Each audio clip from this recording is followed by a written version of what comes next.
In 1984, two young oarsmen refused to take no for an answer. Cut from the U.S. Olympic sculling camp, the duo embarked on a journey that would dramatically change the course of their lives. It had been 52 years since the United States had won a medal of any kind in the men's double sculls. At odds with the U.S. national team system, up against a loaded field of talented international rowers, the two oarsmen had their work cut out for them. In the Olympic Grand Final, with 500 meters to go, the U.S. men's double scull hunted down the entire field, crossing the line in first place to secure the gold. To this day, it remains the last medal of any kind for the U.S. in that event. The bowman, Brad Lewis, went on to write a book about the adventure titled Assault on Lake Casitas, or simply Assault, as it's known in the rowing community. The stroke seat, a strong, steady, but often understated oarsman, returned to Seattle, hung up his oars, and began a career as a commercial fisherman and longshoreman.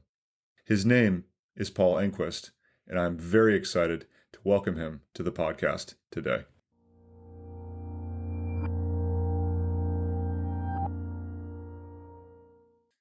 Paul, good to be talking to you finally. How are you? I'm doing great. Good morning. Good morning. To preface some of this, two books that were pretty impactful for me that I think, frankly, any young rower, or maybe any rower for that matter, should read, should be The Amateurs and Assault on Lake Casitas. And you were one of the central characters to both of those books. So when I was thinking of getting this podcast going, you were easily one of the first guys that I thought of. I had heard that you were living somewhere in Seattle. A few clicks through the white pages later, I was on the phone with you. It's good to be finally speaking to you.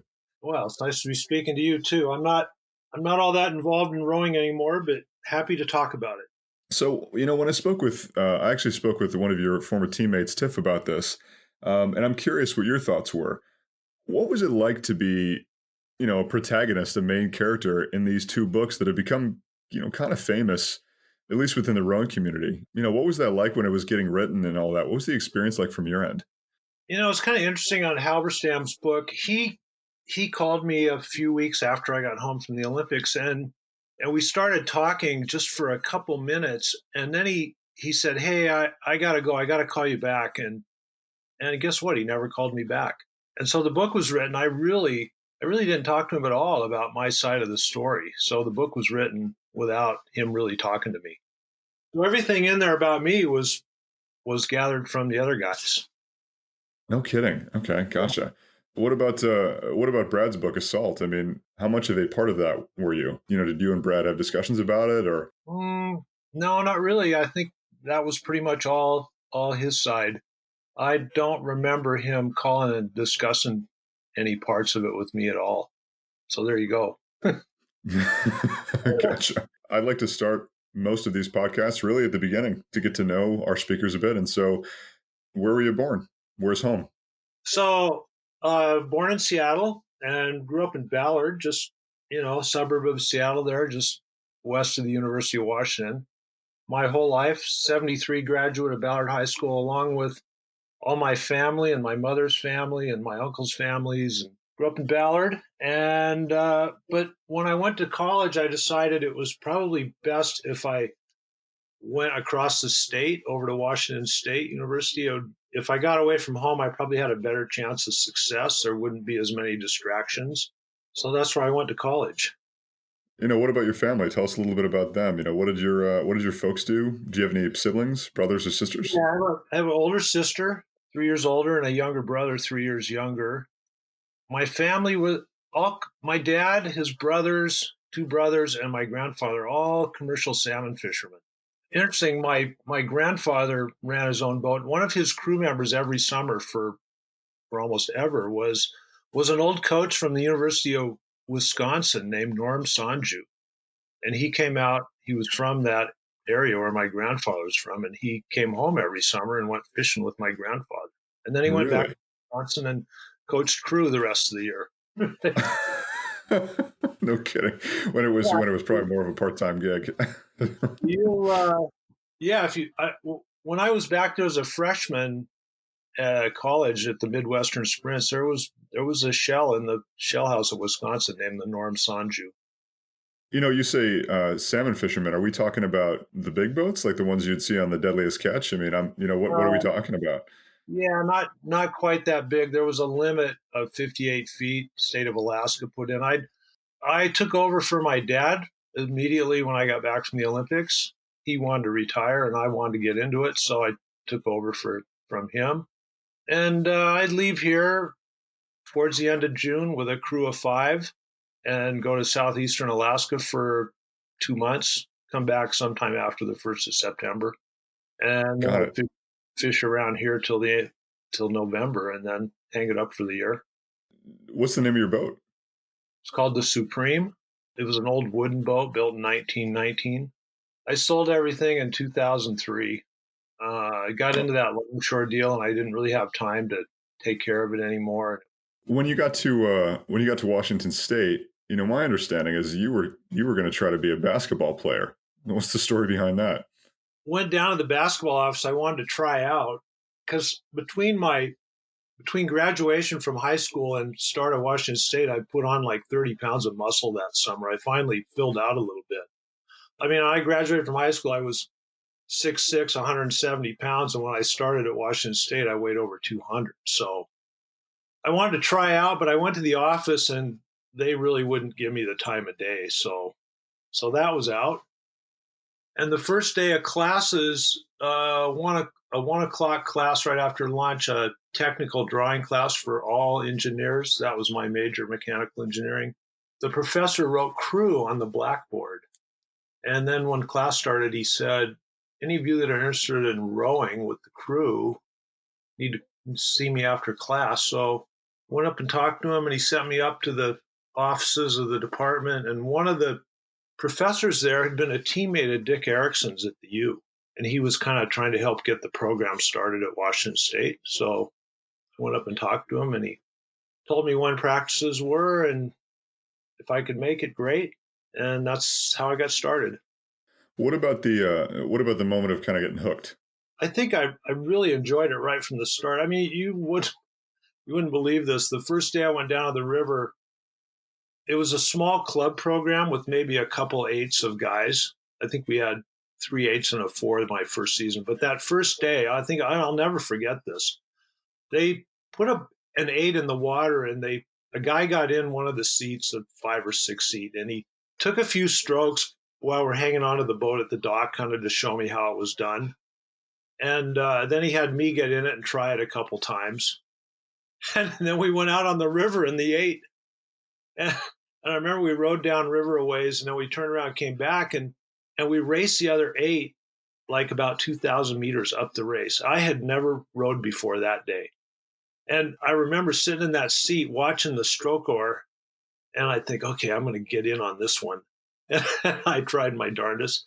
And then I kind of take a breath. I think, okay, I'm missing that stroke, but I'll try to get the next one in. And that's the way it went. And it just went from there. I made as many practices as I could, as my classes would allow, and I just stayed with it from there on out. When I was a senior, a lot of us had stuck with it for 4 years, and we came in fourth in the West.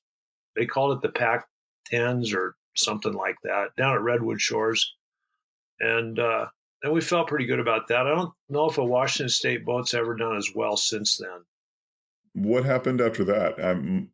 There's a my understanding is that you got to know Bob Ernst a bit, and even did some rowing over at Conybear. Well, I kind of got to know Dick Erickson through the years. I'd say hi to him see him at regattas. And then one summer when I was home, Bob had just gotten hired by the UW, and he kind of ran this little informal camp at the U for the summer. And we learned how to scull in those old Pocock fiberglass singles, or we'd go out in a double once in a while, or a pair or something. Small boats, and there was a group of maybe 15 or 20 of us. It was real informal, and it was really fun.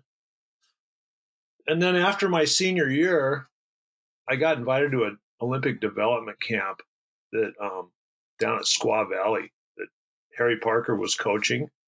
And so when I got back to Seattle, I started thinking, I need to give this a try. I need to see where I can go with this. So I went over to the U and I talked to Bob Ernst, and Bob's recommendation was go buy a single so that you can train without depending upon anybody else. And I drove right from Conybeare over to Pocock's, which was right on the Lake Union there. And I walked up and I said hi to Stan, and I said, I'd like to buy a single. And he said, well, we've just had a cancellation on this one. And he said, you can have it if you want. And I ended up buying a single right then. And I went right from Pocock's back to Conybeare and saw Bob and said, well, I got a single. Where can I keep it? And he gave me a spot hanging in the rafters there, the old boathouse. And that's how I got started sculling. Did you spend a lot of time training independently? Were you part of a lot of more camps? Obviously, for folks who've read the book, they know where it all culminates, but what was the path like between those 2 points? So Bob ran a group in the morning. He coached us 2 days a week, just kind of organized us.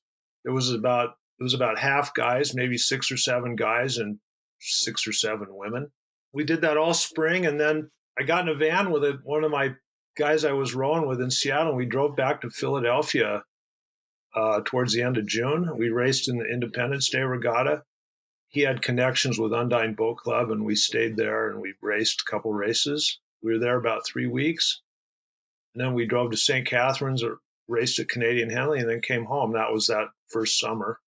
And then the next summer, I actually ended up flying back to Boston and kind of doing the same thing, just living in one of the boathouses and rowing out of Boston for the summer. So that's how I got started at that level of rowing. Did you feel like you had a knack for this, not necessarily the single, but a knack for sculling right away? Did you see a lot of boat speed early on, or was it a longer path? It was a long path. That first spring, I spent at least 6 weeks instead of rowing with the guys, I was rowing with the girls. It was a slow progression. That first summer back east, yeah, I was way behind the good guys, and so it was pretty humbling. It was a long road to work my way up. Do you feel like there was I don't know, maybe a click moment, a light bulb moment where you felt like you had gained a significant amount of speed, be it from fitness or just kind of getting a better feel for the boat, that turned the page in your rowing career from trying to get decent at the single to then going pretty quick? Was there any moment like that for you? I don't think so. I think I just stayed with it, and it seemed like every year got a little bit better. I got a little bit closer to competing at the elite level. The single was never really my boat, as much as I struggled with it. I had moments, but very few. But I just stayed with it and just kept after it. So how did you eventually make your way into the camp system with the US and find yourself in the US sculling camp? What was that transition like, and how did it happen? So in 1982, a friend of mine from Seattle here, we'd been training together. We went back. We got invited. We raced at the Nationals in Detroit in mid-July. We got invited to Boston, to Harvard, to try out for the quad, and we both got cut pretty early. But we got cut from the quad camp, but we went and raced in the doubles trials together, and we lost by about a half a length in the double to a double that really wasn't very good. But it was encouraging that we were that close. So stayed with it another year into 83. 83 was pretty much the breakthrough year for me. We stayed with it another year, trained hard, went back to Boston again, and got invited to the sculling camp, which Harry ran again, and kind of had a breakthrough moment at the sculling camp. Harry was trying to select a double and a quad for the World Championships and a double and a quad for the Pan American Games. So there was a lot of us there. I think the camp started with 24 scullers. Believe it or not, it was Brad and I were paired together one day, and we were doing probably 4-minute pieces or something. There was 4 doubles, and we got clobbered in the first one. We were way behind. And Harry came over and he got really angry with me, and he goes, how can I tell what you're capable of when you're rowing 4 beats a minute lower than everybody else, Okay. We turned around to do the next piece, and I told Brad, I said, look, I got to sit up taller and shorten up a little bit if that stroke rate's got to come up. which I did. And we went from getting clobbered to winning that piece by open water. That light bulb went off. And the thing is, we took off and we were so much faster.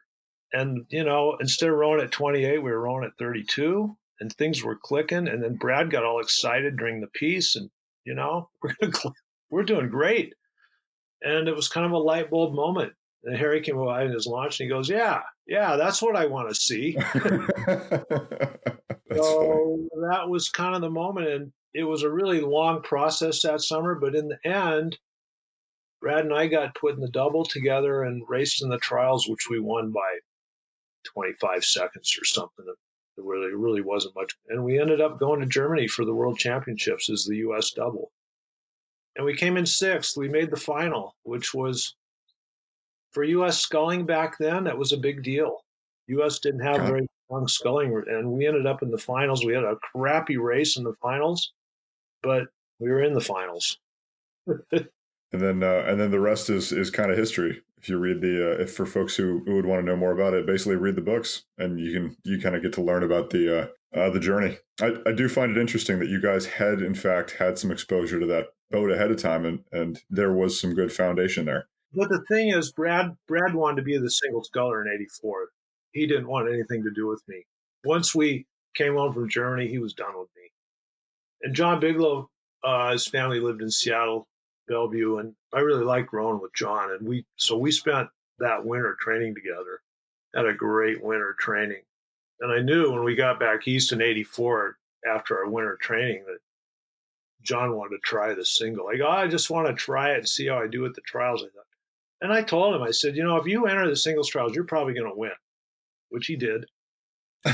Right. So that was the end of our dreams of rowing a double together. And that put me in the camp. And it put Brad in the camp, which he didn't want anything to do with. And that started that long journey.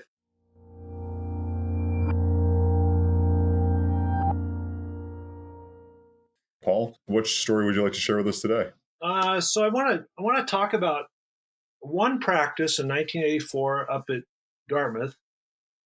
After all the trials, after all the boats were selected, Halberstam has a picture of our boat in his book. It's a quad with Tiff at bow, Brad at 2, me at 3, and John Biglow at the stroke seat. But he never mentions it in his book, and Brad has a few paragraphs about it in his. And I thought I'd go into a little more detail on it because I think it's interesting. No, I was going to say I've seen that picture and I know which one. I was actually looking at it this morning and I thought, wow, well, that's interesting. It's all the guys. It's John, Paul, Brad right in the middle, and then Tiff in the bow. And like, Jesus, well, that's a pretty stacked quad. I wonder how that one was. So actually, I'm really excited to hear about this. So please do tell. Oh yeah. So the background is, John Biglow won 2 bronze medals in the single, one in '81, one in '82 at the Worlds. And then Tiff won a bronze in '83. And then Brad and I finished in the finals. We finished 6th, but we were in the finals of the double in '83. So everybody's up at Dartmouth training. And after about a week, Harry comes up to us and says, you guys want to get together in a quad just to break up the monotony of training, practice with the 8 the next morning. And we said, yeah, that sounds like a great idea. So we rigged a quad the afternoon before and we took it out for a spin just to check the rigging, and it was horrible, and brought it in and changed a few things. And then in the morning we went out. The old race course at Dartmouth was like 3 miles upriver from the boathouse. It was a long ways. And we rode up there and we're starting to warm up, and we got to the top of the finish line area of the race course. We're supposed to meet at the other end. And we stop, and this loud argument between Brad and John start, and I'm sitting right in between them. And Brad tells John, if you're going to row like that, I can't do this. And John says, well, I can't change how I row now. and Tiff finally says, look, let's just make the best of this. So down we go, down the race course to the starting line, trying to get warmed up. We turn around, they start us, they give us probably a 6 or 8 second lead. We start even with the quad that won the trials. So it's 2 quads, a straight 4. They start the straight 4 first. then the two quads, then the 8. And I think we got maybe a 6 or 8 second lead on the 8. And we start off, and we don't do a start. This boat is rough, really rough. We just 3 strokes to get going and get to race rate and go. And we're just trying to survive and keep going. But we look around and we're open water up on the other quad immediately, and we're kind of cruising along. And it took a long time for the 8 to catch us, and it was pretty even at the finish line.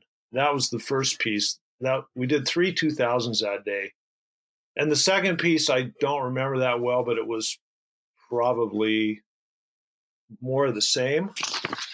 But the third one was special because we decided the 8 is not going to catch us and pass us in this one. So we took off from the start.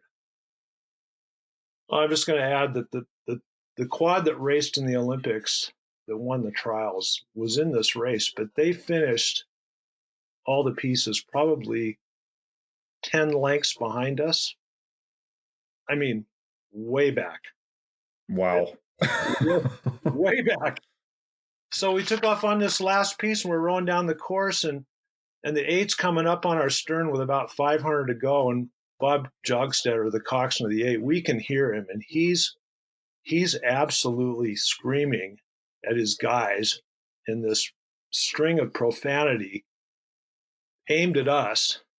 And all of a sudden, of course, starts screaming at the top of his lungs with the same kind of language, which would make any longshoreman blush, screaming back at him.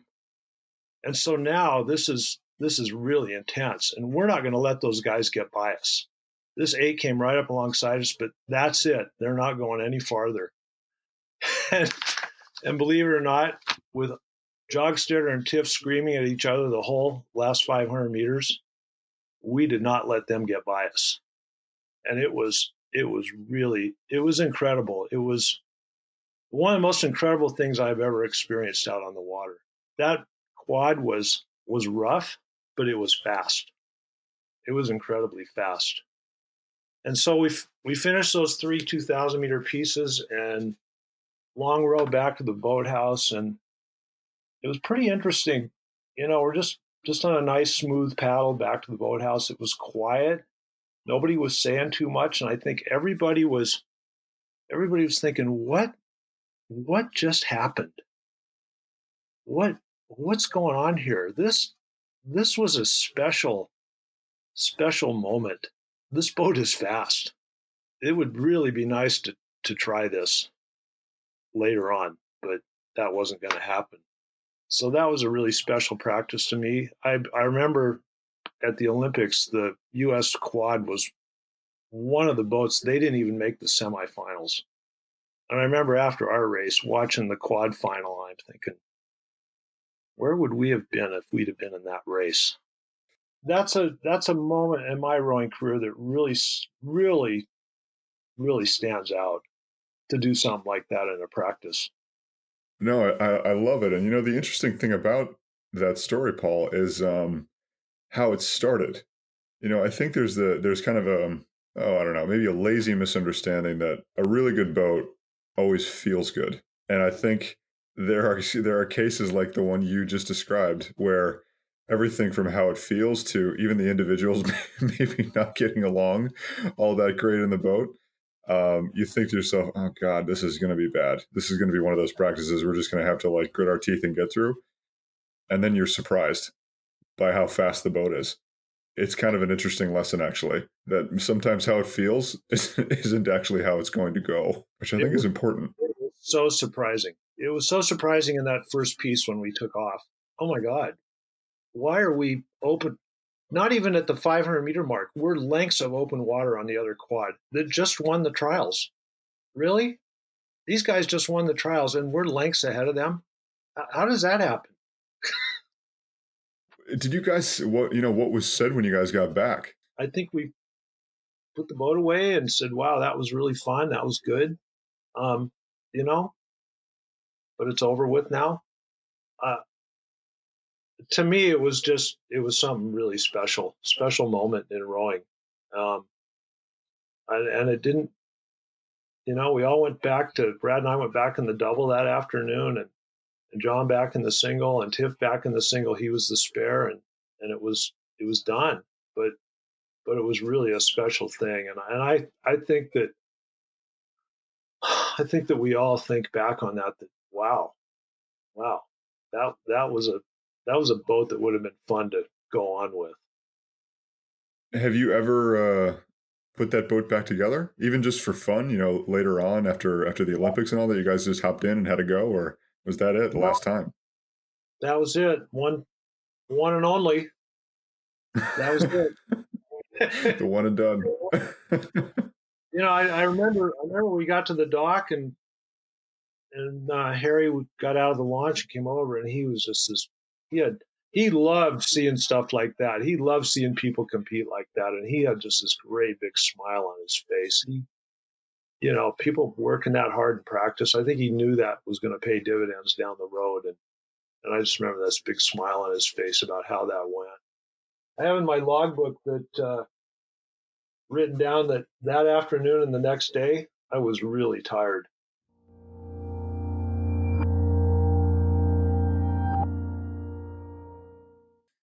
So, Paul, if your closest friends could only describe you using three words, meaning three distinct adjectives, which words do you hope that they would use for you?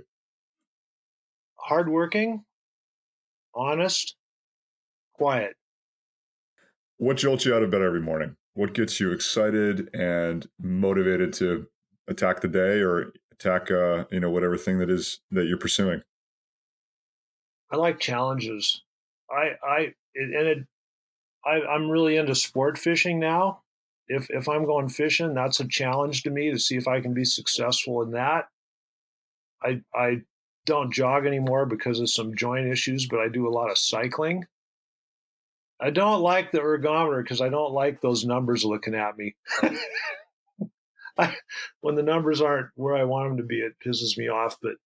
But any of that, whether it's trying to catch fish or see how fast I can go up this hill on my bike, just things like that. It seemed like there's something every day that I look forward to challenging myself to do, even if it's just taking a fishing reel apart and doing maintenance on it. You know, I love doing stuff like that. On the flip side of that, Paul, what really kind of turns you off and kills your energy? What kills my energy? I don't like hanging around with people that are lazy. I feel like such a waste. It's such a waste of time. I like hanging around with people with high energy. Who is somebody that you really admire in rowing, and why? I really admire John Biglow. He rode with such an intensity, and having spent a year training with him, it was pretty incredible. He came out here in October of '83, and we trained together through the end of April, pretty much almost every day. And we had to do. He had a back problem, and we had to modify our training from what was recommended by the national team coaches, so that it wouldn't bother his back. And I remember Korzanowski told us in the middle of the winter that we were wasting our time training that way. Well, I don't really think we wasted our time. I mean, John won the singles trials, and Brad and I rode down the field in the last 1,000 meters, so we must have been in shape. But anyway, and we had this secret flight of stairs over by his house that were just incredible, and we started training on those in the afternoons, couple days a week. And John was really good at those, and I remember the first time I tried to do them with him, couldn't walk right for a week. you know, and he was so good at them. It was incredible, and so it wasn't a fluke that he was really good. He was a really good sculler. What's your favorite boat class? The single, the double, the eight. What's your favorite and why? I have to say the double. for a variety of reasons. I like the double. It requires you to be really technically proficient. It takes, because it's a bigger boat, the balance in it's not so difficult. And so I'd have to say the double. The quad requires a really high degree of technical expertise because everything has to move so quick. The double, not quite so much, but it's a lot easier boat to balance up than a single. One of the things I want to say that, and I at the camps I rode with a lot of different people, and some felt better than others. But one thing about rowing with Brad that was blatantly obvious right from the get-go was that the double we rode in was rock solid steady, perfectly level, great balance. It was almost like, to me, it almost felt like I was sitting on an ergometer. I didn't have to worry about the boat rocking around at all or anything. It was always solid. It was always balanced up, and just I was able to put all my effort into making the boat go fast. For Brad and I to match up, because I'm 6'6", he's about, I don't know what he is, 6'2", 6'3", and I got really long arms. For us to match, like that one day I told you about at 83 at the camp, I had to shorten up because there's no way physically he could match me in length, especially in a sculling boat. And what it was doing was we were so out of sync. When I was too long, it didn't go well. So when I shortened up, a full stroke for me felt like I was rowing 3/4 slide. And if I went any longer than that, our boat speed went down the drain. So I really didn't use too much slide. I mean, really. And I think a lot of good scullers these days don't do that. I've watched a lot of the finals of the worlds and singles and whatnot. They don't get huge leg compression, and they don't look like they're rowing short at any stretch of the imagination. So yeah, that's how we did it. Just how I just shortened up, sat up a little taller, and we matched up well, and away we go. Do you have a favorite racing distance? I think I like the longer distances. Yeah, I'm not much of a sprinter. I like 2000's fine. The head races are maybe better for me. Do you have a favorite race course or a regatta, and why? I like the course at Princeton. I'm a flat water guy. I always had trouble when the water got rough. And I don't know why that is, and I tried to correct that. Rough water seemed to affect me a lot more than it affected other people. We'd be in practices.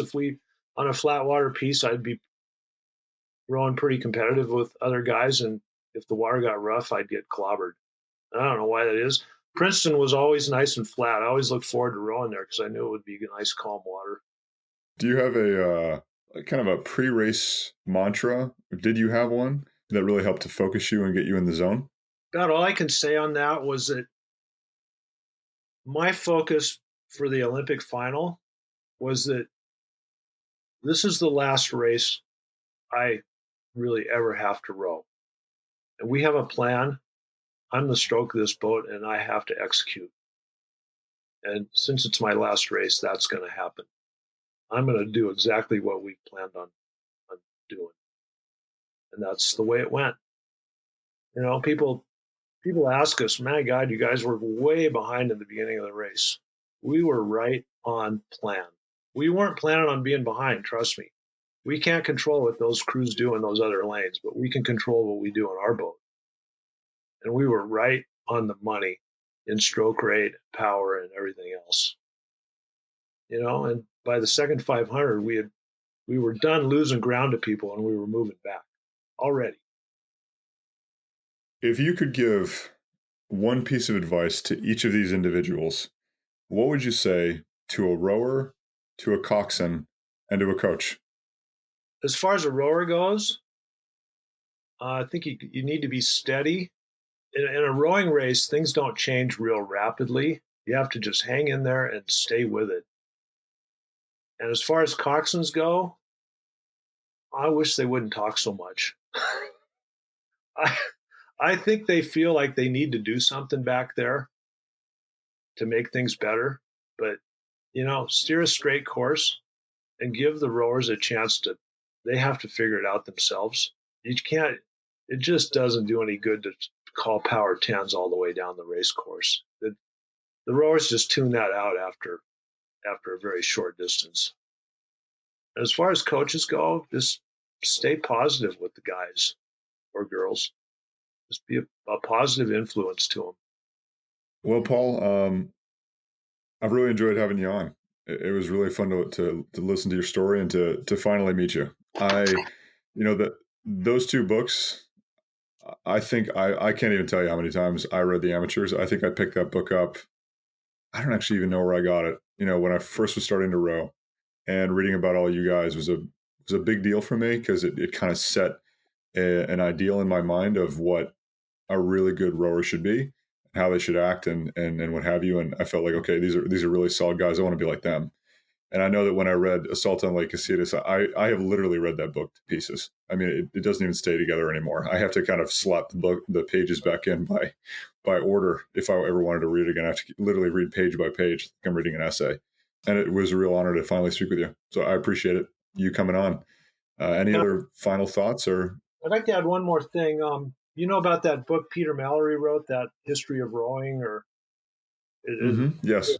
When he was writing the section about this 84 sculling camp, which there was a lot of stuff going on, and the emails amongst all of us that were involved in that started flying back and forth, and I stayed out of that for the most part. There's still bitter feelings about some of the people that felt like they got screwed by having to race in the trials and all that. And all these emails were flying back and forth, but it appears that I'm the only one that kept a logbook of what we did. And so finally one day I sent Peter an email, and it carbon copied to everybody else. And I said, well, Peter, I have all the boatings and distances and times and results from every practice at that camp in my logbook, if you want to know what happened. That stopped all the emails from flying back and forth. That was the end of it. And I guess maybe I'm the only one that kept a written record of what happened that year. And I'm looking at it right now. Any interesting pieces from there, or any interesting takeaways from that logbook? It were just brief notes in a little type calendar book you'd buy at a bookstore. I just wrote notes, and usually I just put, like at camps, if we were doing doubles, there was 4 doubles, I'd put the lineups down and the pieces we did and the distances and how the results went according to the way I saw it. And it's kind of nice to see. It refreshes my memory. The interesting thing is, the last entry I made was when we got down to the Olympics. I didn't write anymore after that. But when we got down to Lake Casitas, that was my last entry.